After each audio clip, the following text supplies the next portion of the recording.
The NHL offseason has been in full swing, but I haven't been able to talk about it. I've been so busy.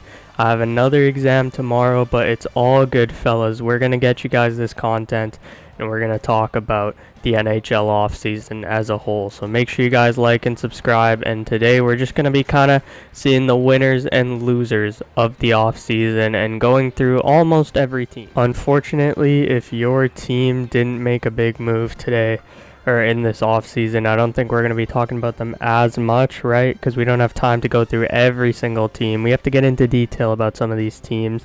I think we're going to start this first episode in the Pacific Division, and we're going to talk about the Anaheim Ducks here.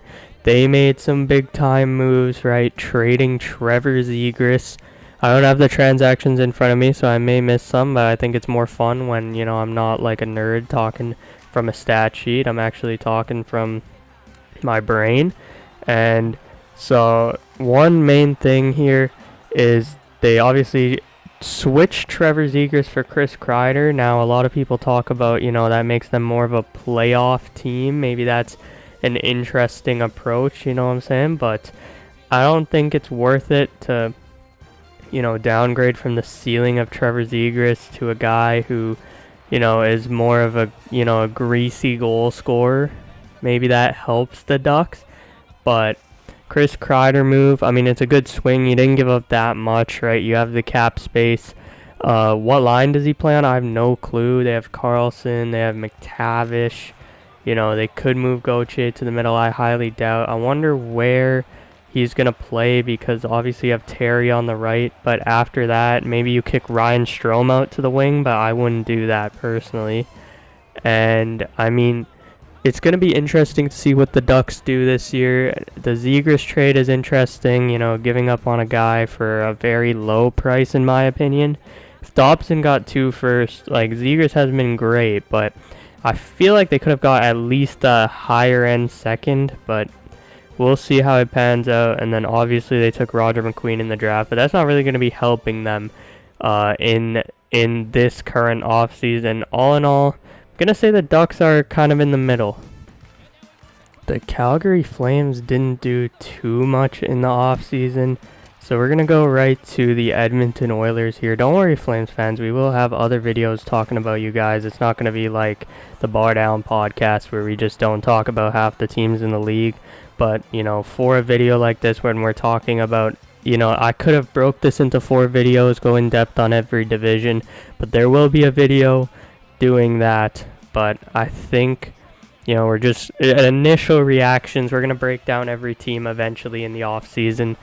But so the Edmonton Oilers, they lost a lot of people, right? Corey Perry, Connor Brown, Arvidsson, Kane. They lost a lot of that depth that made them so good in the early rounds of the playoffs. And also, I mean, they did a big extension with Evan Bouchard. I think, a lot of people are clowning on that extension.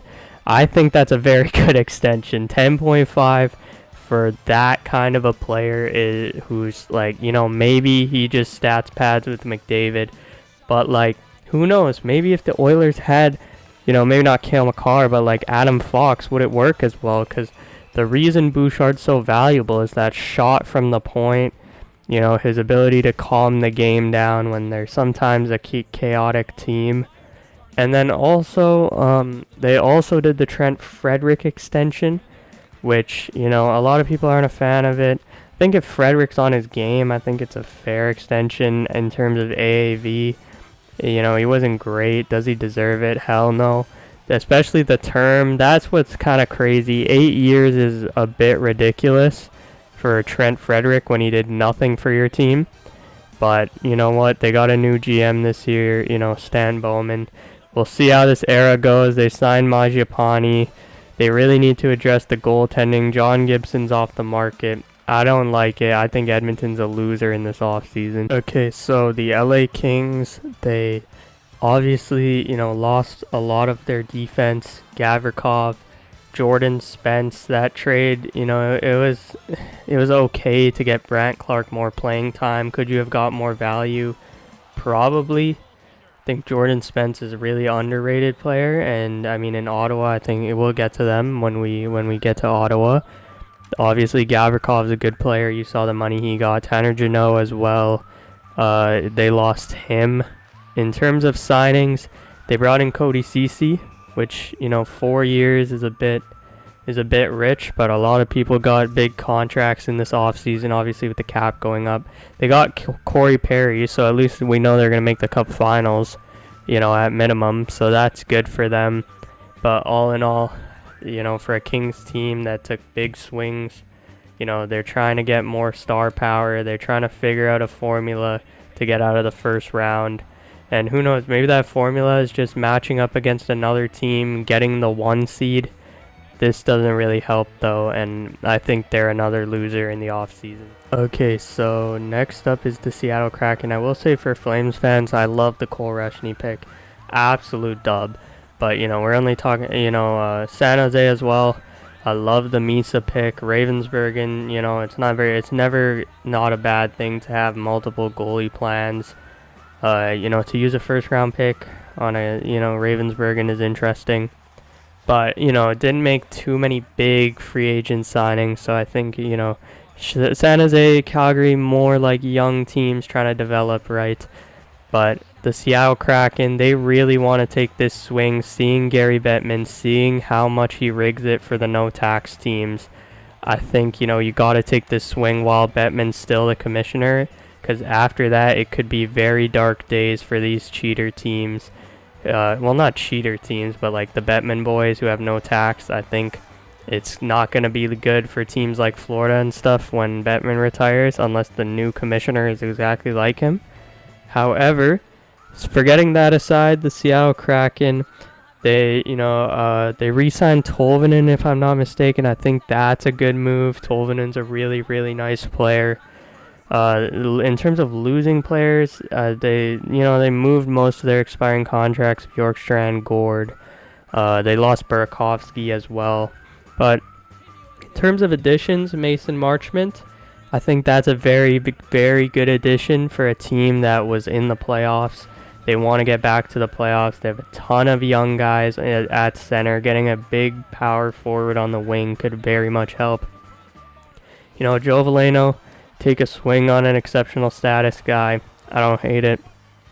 Frederick Gaudreau, also a nice player. You have a lot of, left shot players. Gaudreau can play center, can play wing. And then, Brian Dumoulin, I think that's another pretty good move. All in all, I think the Seattle Kraken are winners, especially if, not big winners, but especially if they can get Riker Evans extended. This is a W for the Kraken. Okay, next up, the Vancouver Canucks, man. They re-signed a lot of their players. I really like it. You were first in the Pacific just a year ago. Obviously you traded JT, you got back Philip Hedl. It's interesting. I think, all in all, I think it's a good move to bring back all your players. Besser, that extension's, pretty decent, especially where the cap is projected to be headed. Connor Garland, another good extension, in my opinion. And Thatcher Demko, it's a shorter term, so I don't mind the AAV, when he's at his best, he's worth probably more than $8.5 million, if we're being honest. And then, taking a swing on a guy like Evander Kane, I think that's pretty good. All in all, I like what the Canucks did. Okay, the Vegas Golden Knights. I don't know if I said the Canucks. I think I'm neutral for now. I don't mind them, bringing back everybody. And, maybe we can see a Lankinen trade or something like that. Obviously, you have Shelovs as well. So it's going to be interesting. But next up, we have the big winners of the offseason, the Vegas Golden Knights. Now, like I said with Seattle, Gary Bettman is going to rig it for you. You know this. You know this deep down, that the NHL, you are one of the few teams in the NHL with a chance to win the cup with Gary Bettman, right? You have Dallas, you have Tampa, you have Nashville, Seattle, Florida, and the Vegas Golden Knights. And when you have that kind of opportunity, you have to take it. And Mitch Marner, he's going to be better now that he's not, on a team that can't win the cup, right? And when only 6 teams can win, it makes sense that everybody wants to go there. So don't complain about the no tax, complain about the commissioner. But I'm getting so off topic. Mitch Marner, A+ signing. Obviously, you do that any day of the week. People are saying his playoff performance and stuff, like his game 5, 6, 7, all these advanced stats. Get out of here with that garbage, bro. Mitch Marner is a 100-point player. I don't care about what you say about playoff hockey, because that shit's going to change, bro. Patrick Kane is not a big guy. Patrick Kane is not a physical guy, and this dude won 3 Stanley Cups. Come on, man. Like, it's just like, if Mitch Marner's on a line with 2 players who can help him out physically, can help him do a bit of the dirty work, you know, he's probably going to be a lot more effective in the playoffs rather than when he's playing with, you know, like another guy who also doesn't really go into the corners, kind of floats out high. You know, obviously Matthews gets to the middle of the ice a little more than Marner, but I really like that signing. They didn't have to give up William Karlsson, Nikolai Waugh, Nick Hague out the door. All in all, I mean, they're obviously winners because they got Marner. The depth of the team took a little hit, but you know what? And Pietrangelo out, that's a big miss, but you know, they got Marner, so they can't really be losers. The Seattle Kraken, I already literally forgot, by the way, that Ryan Lindgren was on Seattle. 4.5 over 4. I don't know how to feel about that. I think that's a little bit crazy. But Seattle is still winners. You know, they're taking a swing. They're one of the 6 teams that can win a cup. Why would you not take a swing, man, when you have that no tax advantage? Okay, so we're going to do a little 2-in-1 here. No Diddy, but why did I even say that? What the hell is going on right now? I'm not locked in right now, but anyways, the Colorado Avalanche signed Brock Nelson, you know, 3 years. I think it's 8.5. Good deal.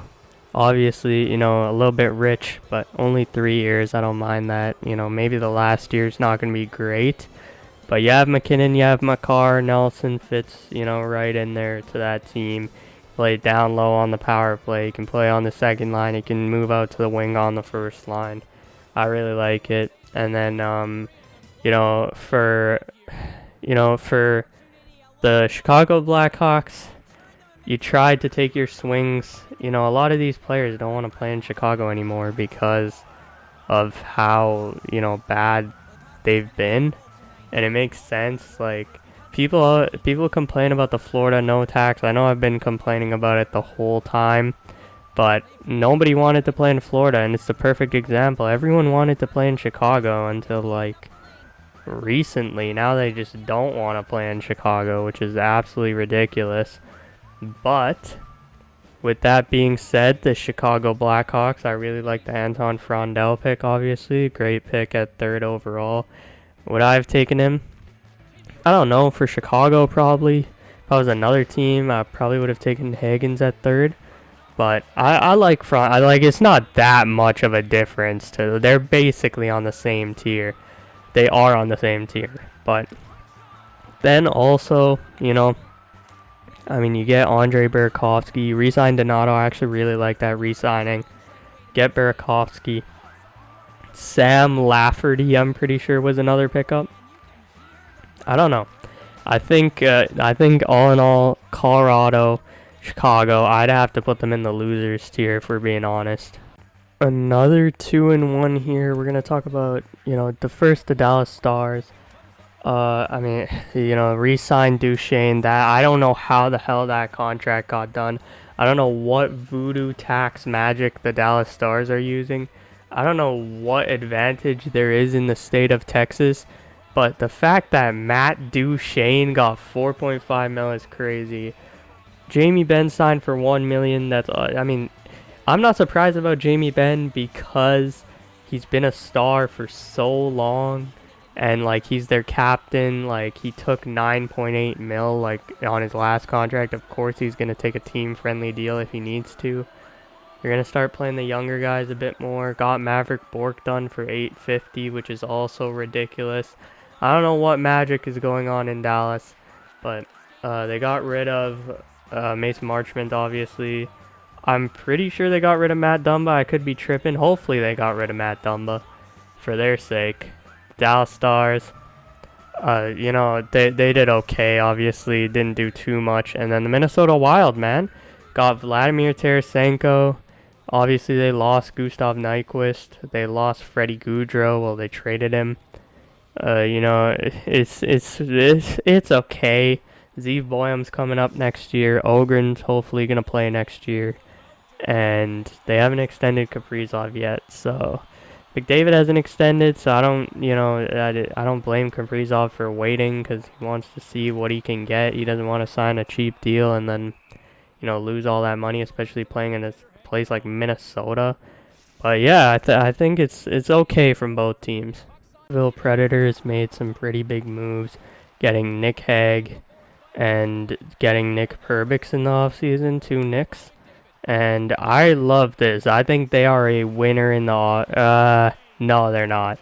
They're not a winner. They're not a winner. They're not a winner. They drafted Brady Martin over James Higgins, over Victor Eklund, over Porter Martone, over Roger McQueen. Yeah, they aren't a winner, but they're not a loser. Nick Hague and Nick Perbix are two very, very good players, and it will definitely help them in the now with their current core. You know, Brady Martin's not bad. Like, he's not an L, but I wouldn't say it's a W when, you know, you didn't get that, you know, blue chip guy in the draft and you're picking in the top 5. You have 2 or 3 first round picks, 2 first round picks. So I don't know. I think it was like it wasn't a bad thing to just chill out this off season. You know, they could have took a swing at a guy like Ehlers maybe. You know, maybe gone for you know, I don't know. There wasn't many good free agents, but they kind of stuck to their team, built around the edges. You know, build that D core up. I think that's really gonna help. I think this year they're gonna be a lot better. That's a W for me with the Nashville Predators. St. Louis Blues made a big trade, trading for Logan Mailloux. Now, we're talking about on the ice. Logan Mailloux is an incredible prospect. And for the St. Louis Blues, they tried to take a run at Dobson. They get a young right shot defenseman who fits their core. They trade away Oscar Sundqvist Jr., which, you know, is always a good trade when you're trading a guy like who plays like Oscar Sundqvist. You know, get him out of the NHL. By the way, no, I'm joking. I am joking. If Oscar Sundqvist sees this, I'm joking.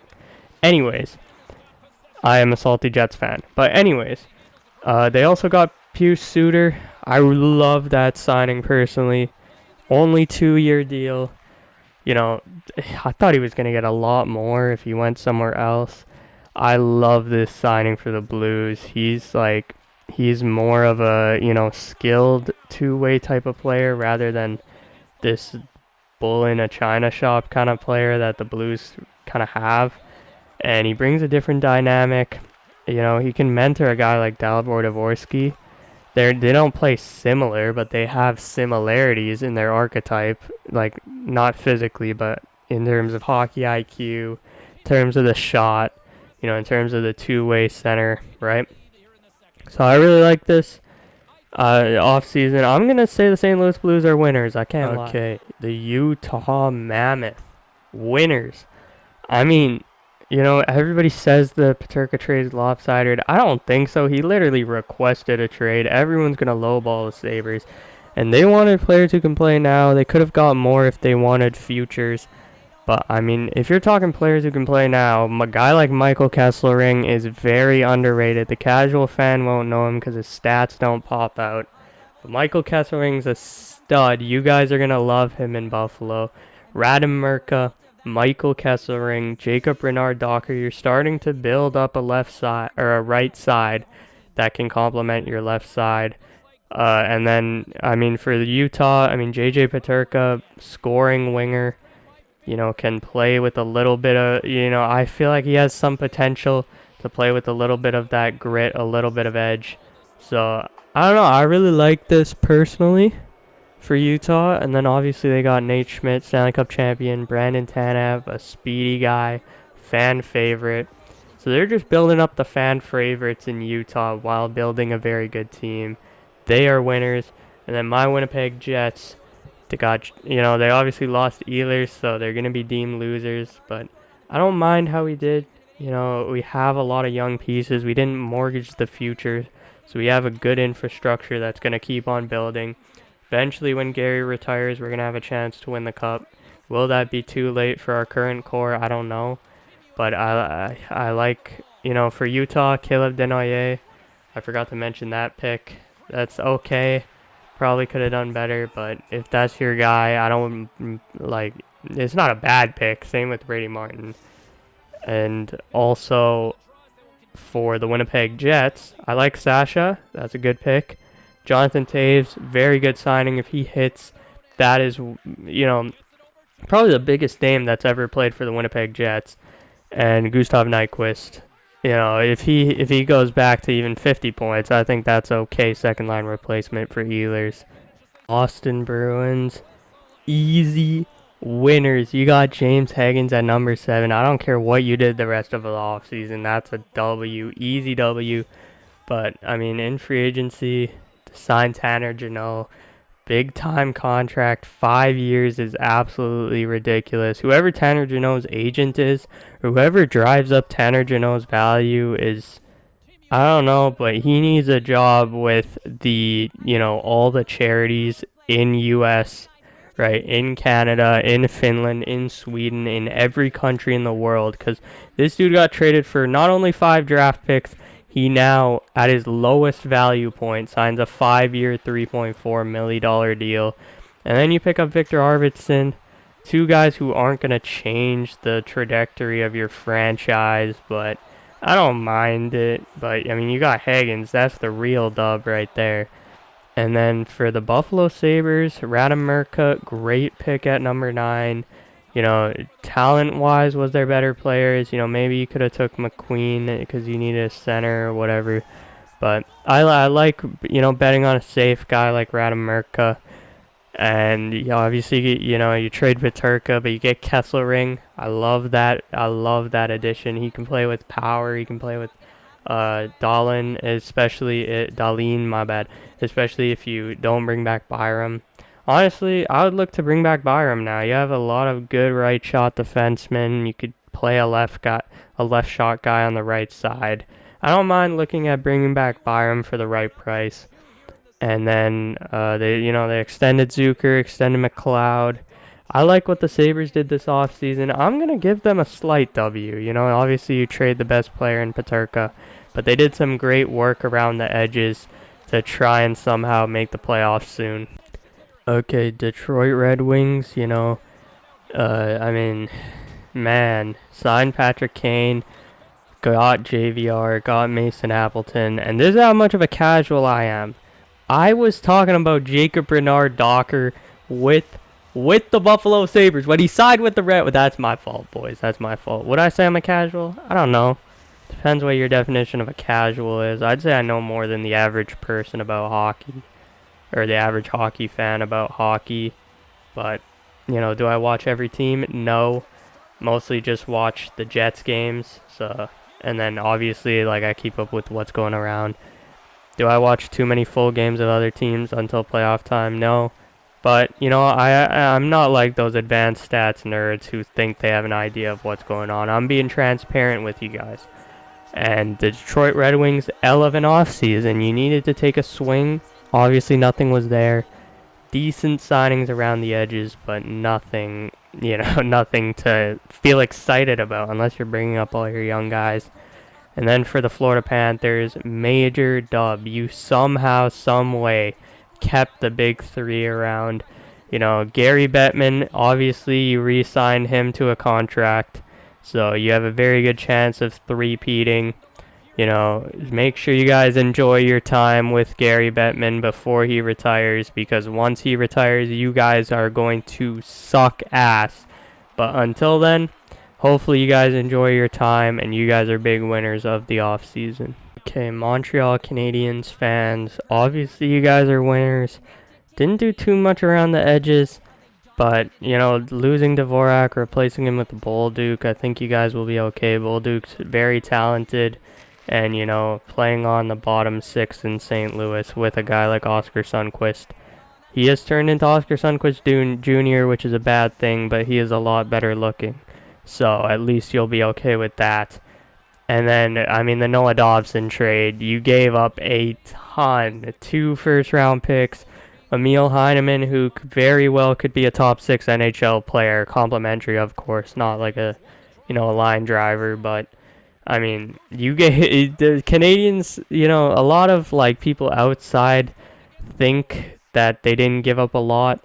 Bro, you gave up Victor Eklund, you gave up Kayshawn Atchison, you gave up Emil Heineman. Those are 3, at least B plus, A minus quality prospects, young players.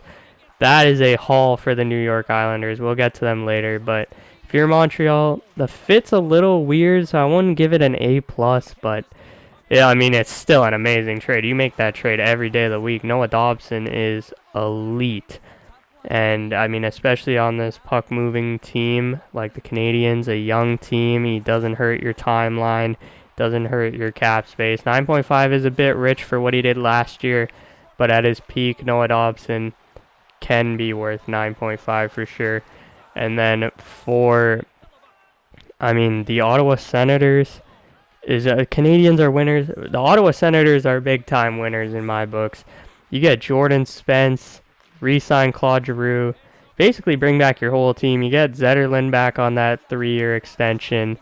Hopefully he'll have a solid home. But then you get guys like Lars Eller, Arthur Kaliev, just filling out this team, rounding out this team. I love this offseason for the Ottawa Senators. They didn't do anything major, but they did all the right moves, it seems. So I'm going to give the Ottawa Senators a win as well. I mean, we talk about teams that did nothing. Tampa Bay Lightning literally did nothing. I mean, they did a lot of their work at the deadline, so I don't blame them. Didn't have a lot of cap space. I think they got Pontus Holmberg. Like, congrats. Tampa Bay, are they losers or winners? Like, they're just neutral. I mean, if you do nothing, but you're still one of the top teams in the league, yeah, that's fine. They got Jake Hensel last offseason. We don't need to spend a ton of time there. But for the Toronto Maple Leafs, obviously people call them losers. I don't think they did awful. They got Nyes, they got Tavares. If you're going to replace a Marner with a Walmart Marner, Matias Maccelli is very good hockey player. Very underrated. Hopefully he doesn't crumble in the market. But Matias Maccelli with a bunch of playing time will be an incredible player. Hopefully Leafs fans treat him well. That's a big ask. And then obviously you got Nikolai Waugh back. I think that's a lot more obviously than what Carolina got for Gensel. I mean, I like Nikolai Waugh. He's not necessarily the fastest skater, but he's a good skater in my opinion. A lot of people say he's like mid, but like his skating mechanics are like clunky, but like he's a good skater. So, but Nikolai Waugh, I like it 2 ways, bigger center, right shot as well. Matias Maccelli, super skilled forward. Hopefully he can help out on the power play. I personally don't mind the offseason. Obviously you lost Marner. It's a big loss. You replaced him decently. I'm gonna go like slight L for the Leafs there. The Carolina Hurricanes on to the last division.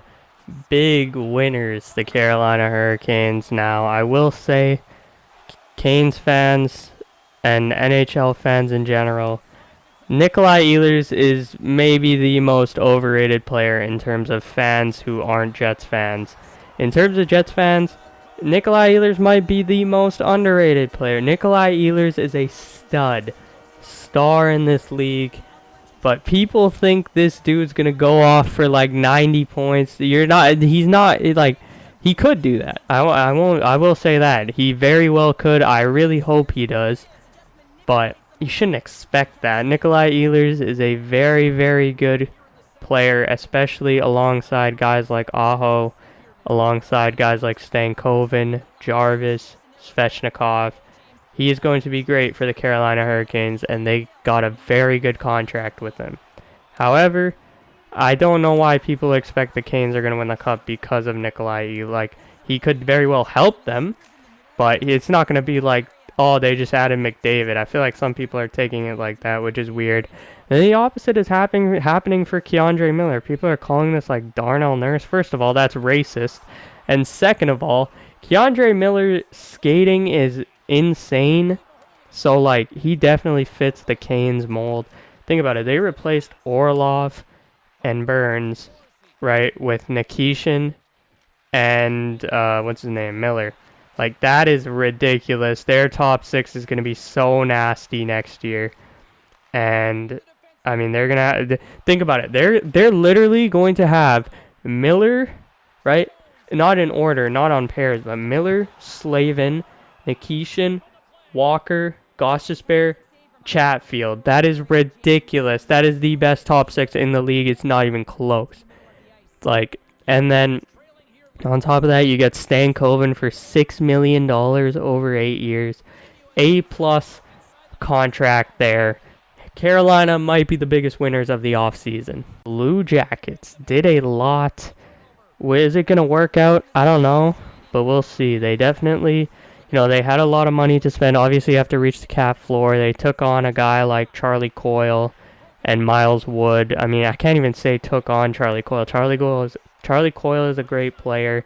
He could be like kind of like, not the same production, but kind of what Monahan was for that top six, but for their bottom six. Could help out, mentor a lot of guys, play very well.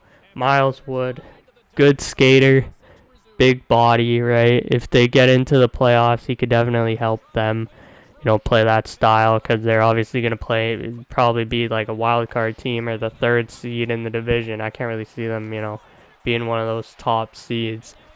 And then, if we're talking about extensions, Ivan Provorov, 8.5 times 7. A lot of people clowning on them. Ivan Provorov at his peak is a very, very good defenseman. The AAV doesn't bother me really. The term is kind of ridiculous for that AAV. If it was 5 years, I don't think I would have minded at all. It's interesting. I don't know how it's going to work out, but at least they didn't do 8 years, you know what I'm saying? So it's not awful. Dante Fabra, I really like that extension. And there was one more signing, Voronkov. That was a very good extension. Obviously, they didn't get Dobson, but Columbus, I'd say they're winners. New Jersey Devils didn't do too much. I mean, they were a great team last year until their best player gets injured. That's okay, you know what I'm saying? You just kind of have to live with that. Get Jake Allen back. A lot of people are clowning the 5 years. It's 1.8 million. In the NBA, that is a G League. That's a G League role player. So I don't mind the contract for Jake Allen. He's probably a great presence in the locker room. A very mature guy. If Jack Hughes is, getting too many girls, then hopefully he doesn't have a girlfriend. But if Jack Hughes is getting too many girls, Jake Allen can come step in there and be like, hey, don't just be there for his money, or his looks. You got to be there for his personality. I don't know what I'm saying, but they also got Connor Brown.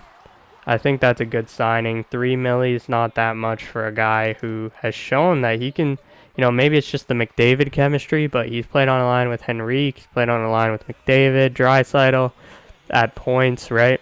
So, I mean, this is a guy who can play up and down your lineup. He's a right shot. You don't really have too many right wingers. So I think that's a great signing. Devils, they're like, even. And then the New York Rangers obviously lost Keandre Miller. What's going to happen with Panarin? Lost Chris Kreider. But they did sign Vladislav Gavrikov. They did re-sign Will Cooley. I like both those moves right there. So they're also, in my opinion, they're winning. Teams who did very well in the draft. The New York Islanders had the best draft by far. Matthew Schaefer at number 1, home run.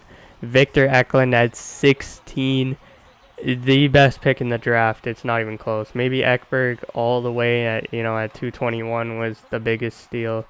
Victor Eklund should have gone at least like 9, 8, 7 spots higher. And then Kayshawn Atchison also probably should have gone higher. 3 incredible picks for the boys out on Long Island. They get, they trade Dobson, but you do well in the draft. You also get Heineman. You get Jonathan Drouin in free agency. You re-sign Romanov for 8 years. I love what Matthew Darche definitely has got a little lucky in terms of, players falling to him in the draft, getting the #1 pick. However, he has shown that he's a smart GM. He got adequate value for Noah Dobson. Did he know those players are going to fall in the draft? I don't know, but when you have only 2 teams to work with, obviously Voronkov would have been incredible, but Heineman's incredible. 2 first-round picks who turn into studs. I love what they're doing there in Long Island. I love what Matthew Darche is doing. And for the Philadelphia Flyers, again, probably winners. I mean, you get Trevor Zegras, A+ on that deal, in my opinion. Sign Cam York for 5 years. You would have liked longer term probably, but 5 years is not bad. Maybe he doesn't want to play there. Sign him for 5 years, walk him to UFA, see what he does there, can get more value for him. And then, you get Dvorak. A lot of people are clowning the $5 million. It's only for 1 year. I would pay Dvorak $6 or $7 million, even if it's just like for 1 year if I have the cap space and I need centerman, right? That's not bad at all. And then, Porter Martone, absolute steal at #6. So, winners for both. Still, the Pittsburgh Penguins did absolutely nothing other than the draft. Benjamin Kindle, they trade 12. Jack Nesbitt obviously goes there. Honestly, they picked some, other skilled dude. I forget who they drafted, honestly. Penguins, they did absolutely nothing, basically. I'm going to go with an L. They didn't even trade Erik Karlsson. Didn't even trade Raquel or Rust. Maybe they think they can make a run in the Metro next year. The Metro got better, so I don't know. And then the Washington Capitals, they didn't do much, but they got a W in my opinion. Pick up Justin Sordiff, a younger player who can, he's developed in Florida's system. You bring a guy like that to your team. People are clowning the 2nd round pick. You have to give up that kind of a player when you're trading with one of the Gary Bettman's teams. Come on, obviously they have to trade a 2nd round pick for a guy who's barely played in the NHL because that Gary Bettman owns that team. You would literally have to, if you're trading with the commissioner, like Bill Zito, people say Bill Zito is the GM. When the NHL commissioner is the GM of the Florida Panthers, you have to, get fleeced. Look at what happened to Boston and Chicago and everything, right? And then, not only that, right, you get Fehervari extended. That is perfect. Fehervari, 7 years, $6 million, steal, absolute steal of a deal. And then not only that, you get Lyndon Lakovic at 27. W of a draft or W of an offseason for the Capitals. Make sure you guys like and subscribe. Hope you enjoyed this video, and I'll see you guys in the next one.